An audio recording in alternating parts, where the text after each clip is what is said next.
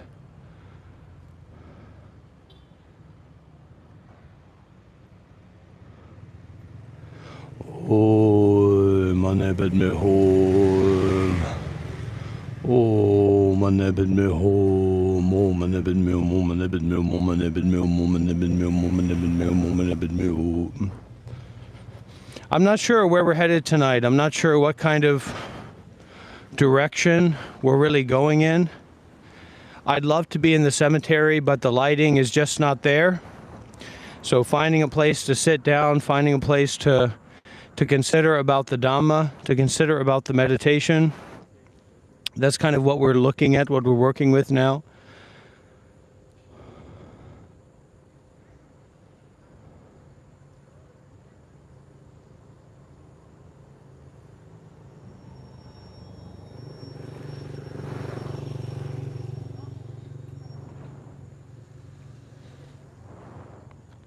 To get 1,000 likes, that sounds like a good idea. If we can, let's try to get that. Come on, everybody, we're going for 1,000 likes today.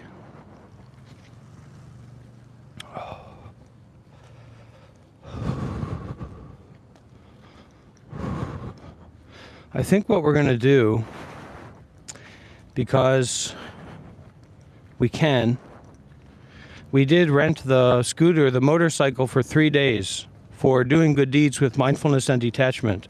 So this is night 2 or day 2.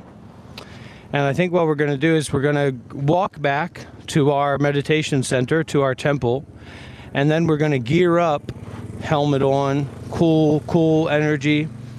And we're actually going to go and we're going to ride that bike and we're going to find a suitable location to sit down and consider about the truth together. Not in a hurry, not in a rush.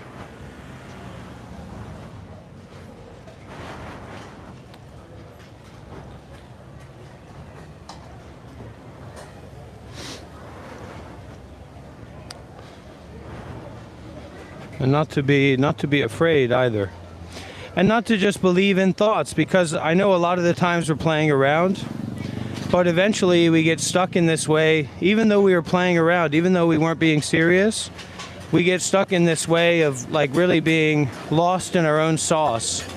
And we said, you know, we're just making this sauce as a joke, but ultimately that is the sauce that you made. You made that sauce, and it turns out that you've actually been eating that sauce. You've been consuming that. And it gets to your head and it gets in your mind, and you're easy to get twisted up.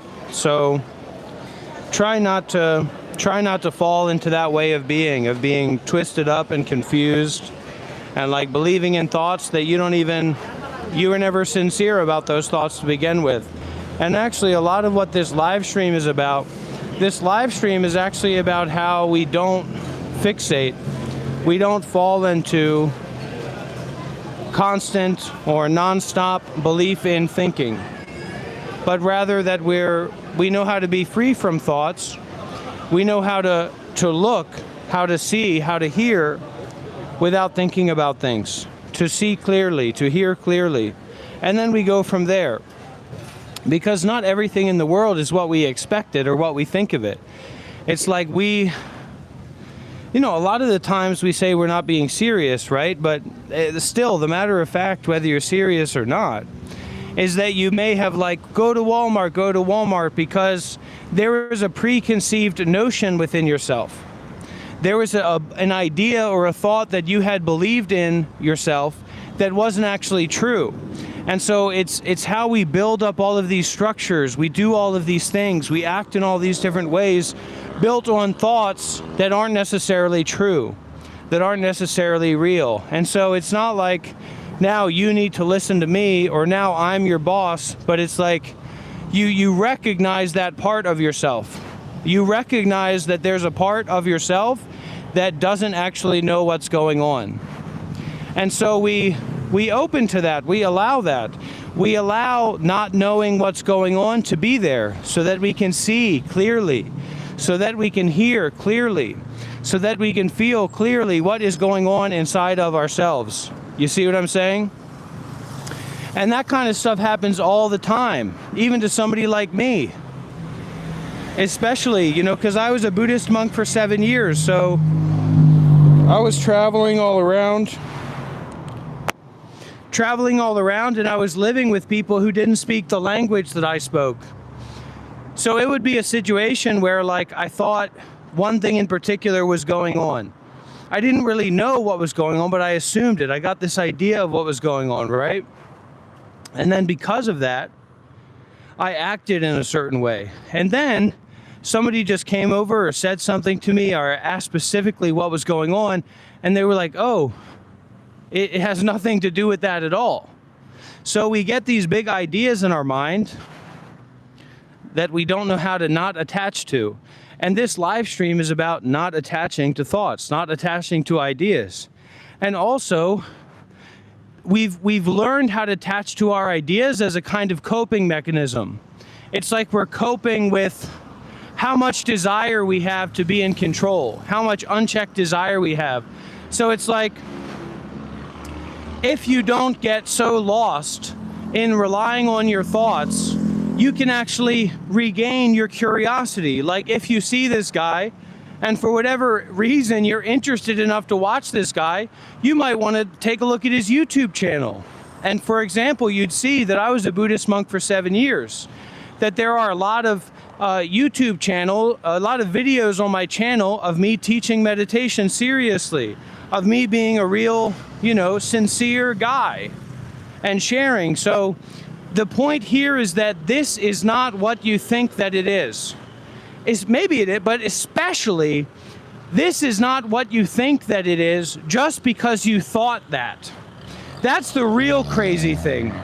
The real crazy thing is that just because you had a thought about something, you believe that that thing is the thought that you have about it. That's ridiculous. Thoughts are just thoughts, my friends. We have to learn how to not get stuck and lost into thinking.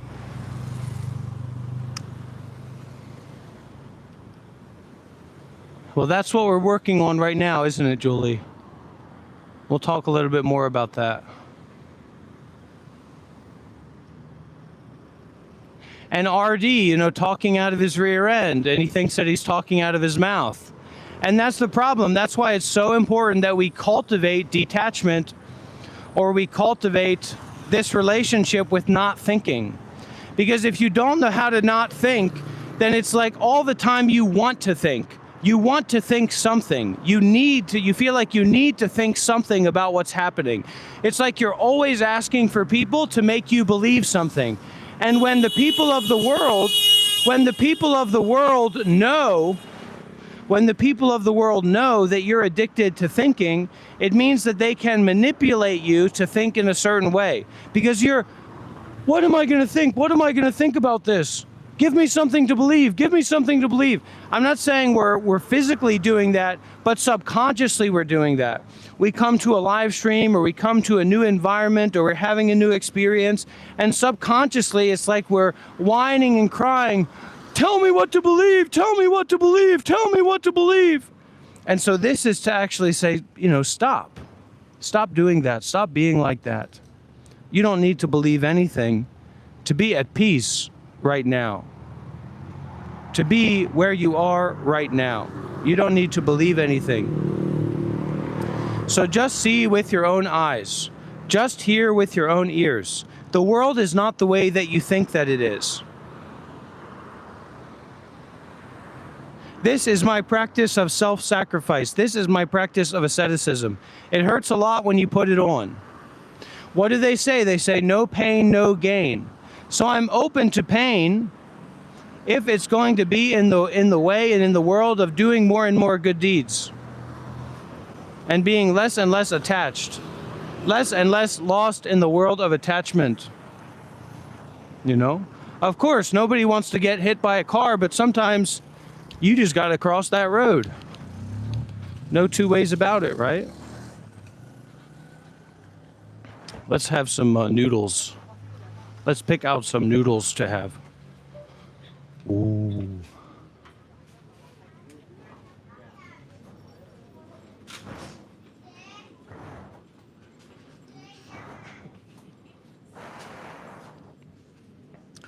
So there's a big noodle selection here. What do you think? Does anyone have any recommendations?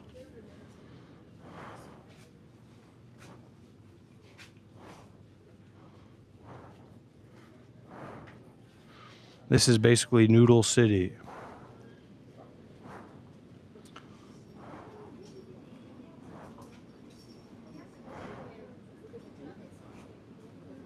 Should we do a spicy noodle challenge?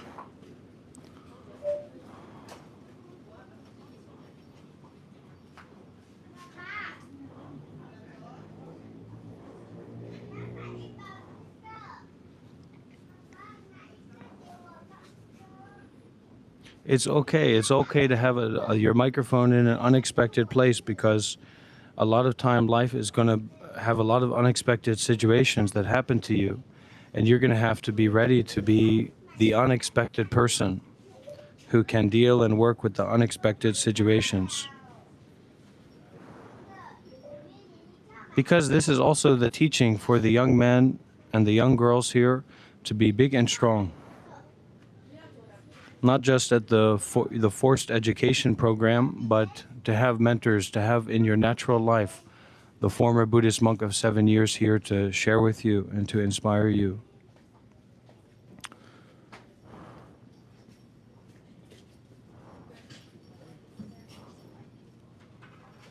Not to be in a hurry. That's another thing. That's a big part of the teaching here, is that when you're in a hurry all the time, it's like you've always got a problem. It's like you're always in a problematic situation because you're in a rush to get somewhere, to do something. It's like you've always got your head full of poppycock when you're in a hurry. So this is also the time and the space to really stop being in a hurry. Stop that chasing and that seeking. There's also chips. We can also eat some chips. Special chips.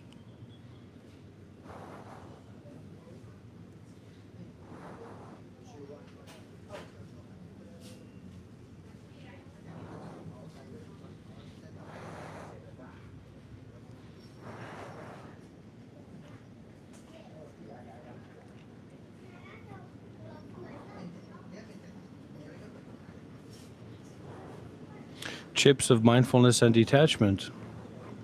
And look, this is the frozen section. A lot of interesting things here. Candies and sweets.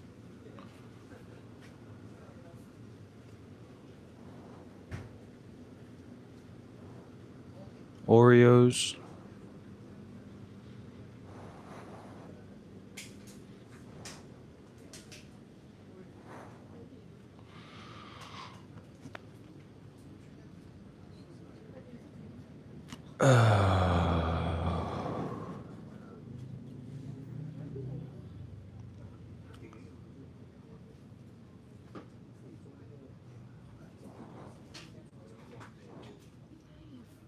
Maybe one of these box noodles.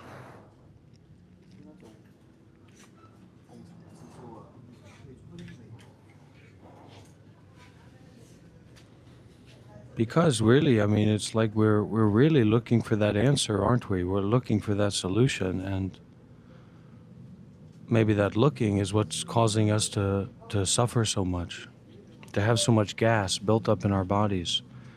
We just don't know how to stop.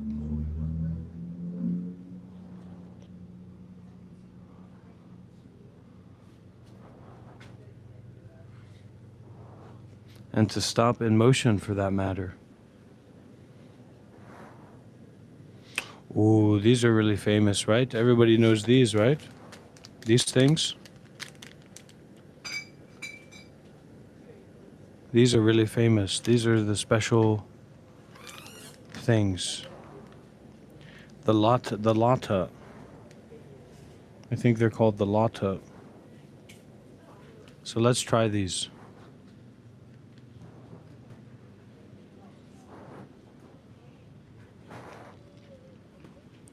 Maybe we want to know everything, or maybe we want to be known by everybody, or we want to know everything about everybody, but sometimes you just have to relax.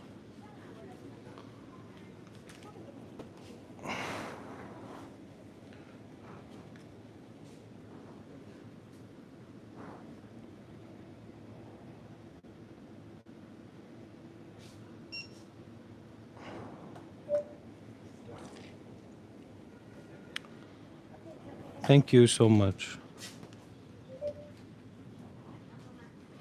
Wow. Ooh, manibid meal, manibid meal, manibid meal, manibid meal, manibid meal, manibid meal. What?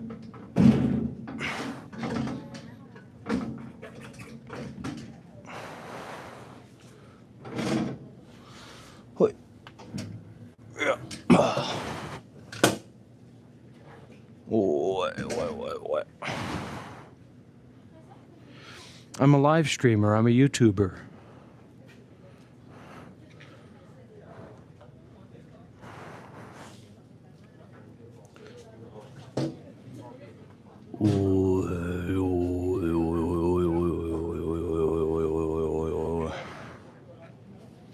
It's like saying that if it looks like there's a face in the cloud, there must really be a man or a woman or a face, a spirit in the cloud. Just poppycock, just nonsense. So we don't do that kind of stuff here. We don't play games with people like that. We crack them. We crack them right in their mouth in front of everybody. We teach them a lesson that they won't forget. And it's a shame that the world has to be like that, isn't it? But that's the way that it is. Here we go. You don't know what a monk is, Michael.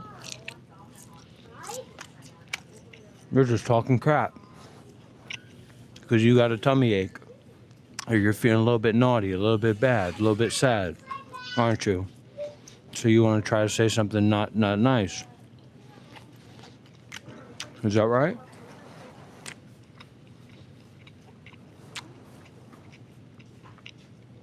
Poppycock, I say. This body is disgusting. You see all of the beautiful women, the beautiful people around, the beautiful men around. How about you open up their sternum? You take a look inside. What's inside of there? Oh my God. Disgusting.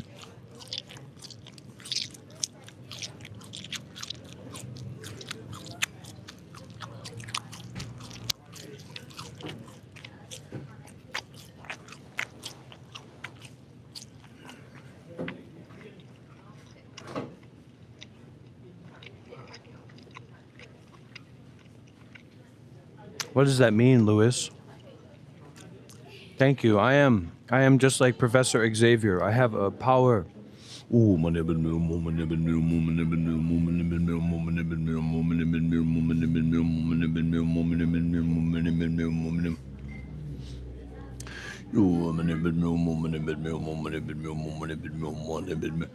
pretending to be some kind of superior being.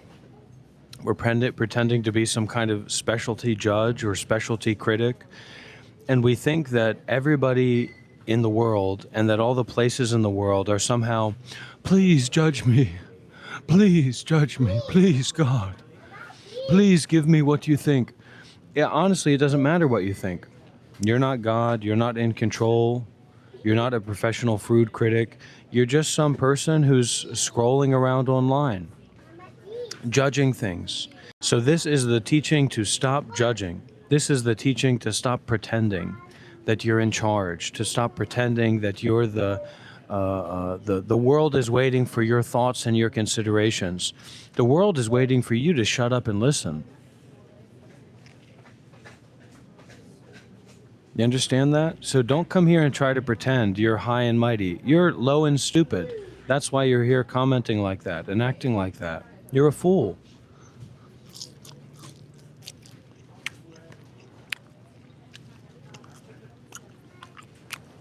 You're nothing but a fool. And I saw right through you. The moment you spoke up, you fell into my trap.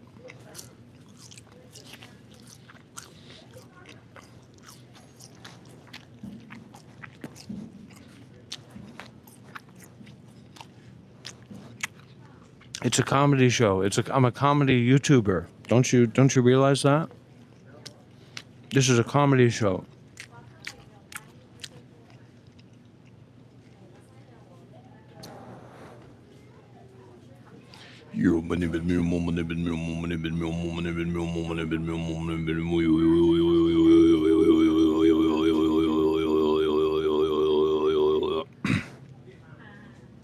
Excuse me, sir, you're disturbing the other customers. I'm sorry. I'll go. Please don't call the police.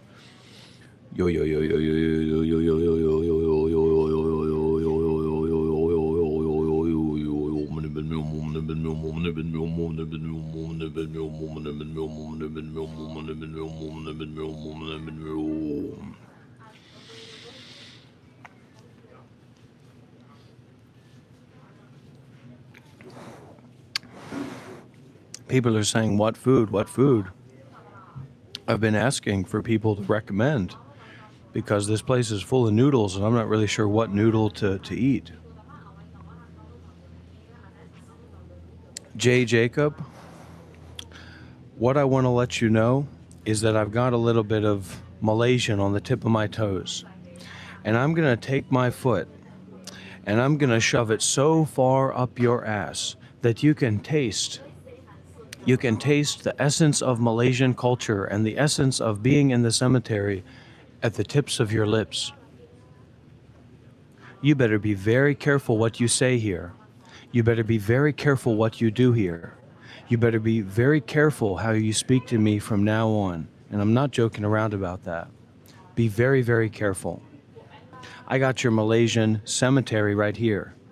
So let me know when we can meet, because I got something to share with you. A little bit of Malaysian, a little bit of cemetery. I'm going to respect my foot up your ass.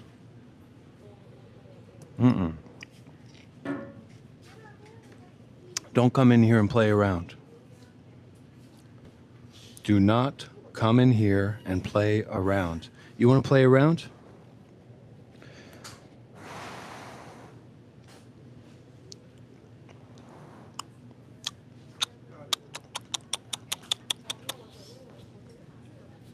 They think I'm joking. They think we're playing a game.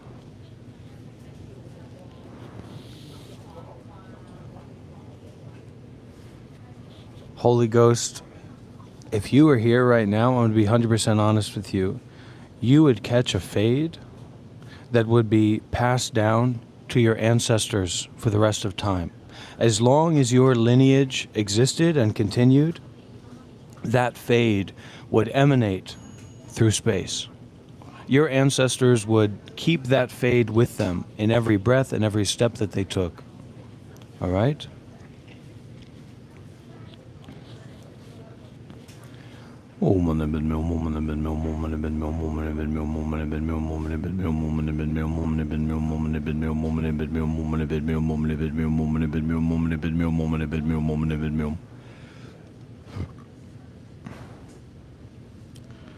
I dare to cross the line for my people, for my community.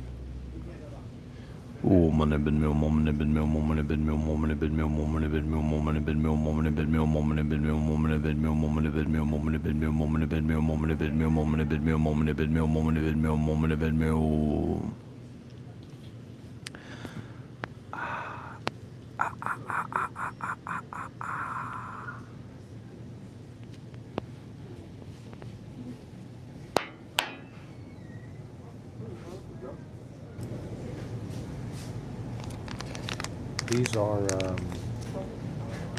they're like oil soy crisps. Big latio, hot and spicy.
No, but actually nothing that I'm really doing is meant to disrespect any people or culture or society. This is a teaching. This is concerned with Buddhism. This is concerned with a lot of deeper things than most people know about. So if you're just an average person online and you have a complaint about what I'm doing, call your local police department and let them know what's going on. Okay? Call the police on me.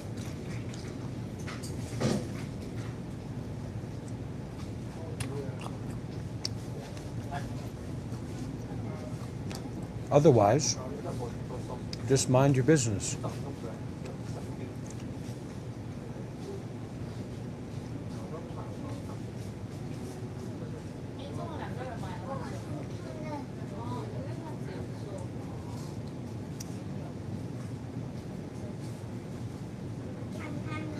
See, we're so competitive.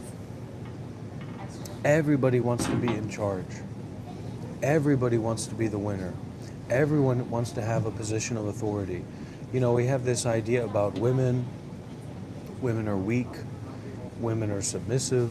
Women are second class. The men are the power men, right? And the women are serve the man, the role of the wife, the role of submission. We have this idea. But it's really not like that. Everyone wants to be powerful in their own way, especially modern people growing up. Everybody's egos are out of control. They're competing to be right, to be true, to have some kind of position of authority over others, over the world, over the environment, over understanding. And, you know, somehow we have to relax that. And one of the best ways to relax that is to realize that we don't know. You can't just look at somebody and then know who they are and know what they're about, especially if you have different backgrounds of experiences from them. It's impossible. And also, a lot of people have maybe beliefs that are more grounded in ego than they are in reality.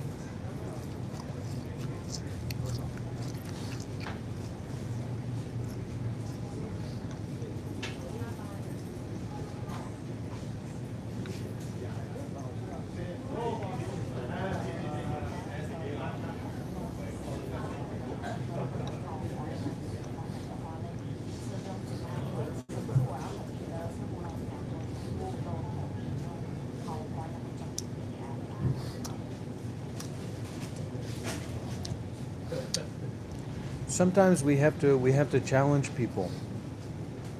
Actually, that's what a lot of this is about, is to be challenging.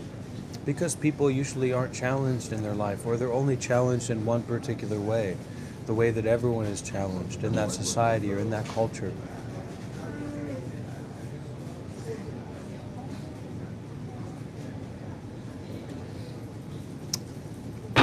Listen, everybody who's in this live stream, you are schizophrenic enough as it is. You are psychotic enough as it is. You don't need to be more psychotic. You believe in enough thoughts as it is. You have enough already. So the question is not how do we add more, how do we figure out more, how do we add more and more layers of insanity onto our egos and onto our way of existing, but how do we stop? How do we cut? How do we end? How do we offer forgiveness? So if we want to give someone like a clarification about what they're doing or our advice or whatever, we do that as a way of forgiveness. For me, in the world, I'm a power man. 6'1", white as a pearl, muscular, powerful, fit, strong, wise, whatever. We build ourselves up like that. But as much as we are this beautiful woman or beautiful man or special important person, we're also just nobody. So as much as you have access to nobody, do your dance, share, do what you've got to do what you can do. But if you don't know nobody, then you're going to be stuck and lost and trapped in the various forms that your ego takes time after time. I'm a good person, well what about this? I'm a bad person, but what about that? Etc., etc. It's just a spiraling loop, you know? And then you have a stroke. You have a stroke in your life where you have all this built up anger, this unaddressed anger. I have that too, Holy Ghost. It's not just you. But we have to realize that the anger itself is a poison. The ill will itself is a poison.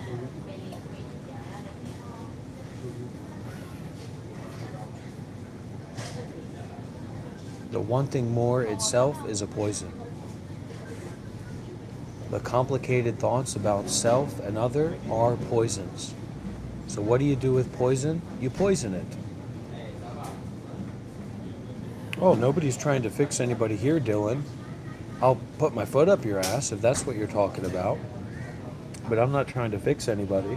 I told you, this is see, a lot of people don't know, this is my online coaching program. There's two elements to this online coaching program. One is a head from ass removal procedure. I will advise you how to remove your head from your own ass so that it can be on your shoulders again. That's one aspect of the program. The other aspect of the program is me putting my foot up your ass. Okay? So there's two options in this online coaching program. And both of them are very expensive. It's not cheap. Okay? It's not cheap. So you're welcome to be here and you're welcome to learn and grow because I'm a YouTuber. I'm an online coach. Okay? Head from ass removal services and foot up ass services. Holy Ghost, I already told you what would happen if you were here. I'd give you a fade that would be passed down from generation to generation. And what would that fade look like or feel like? It would be a big hug and a big kiss on those beautiful ears of yours. I'd give you a kiss on your ears and I'd hug you and I'd say, I love you and you're my friend and you're my brother. And you've been gone for too long and I've been waiting for you to come back. We're 32, we're both 32-year-olds. And all we can think about is how we compete with one another, how we fight with one another, how we better, in what way am I better than this person? I'm going to come here and I'm going to give you a hug and I'm going to give you a kiss. All right? As the beautiful young man that you are.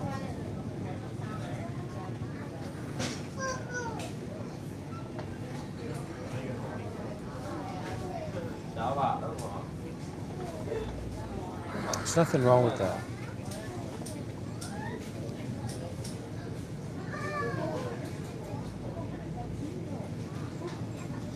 Dylan.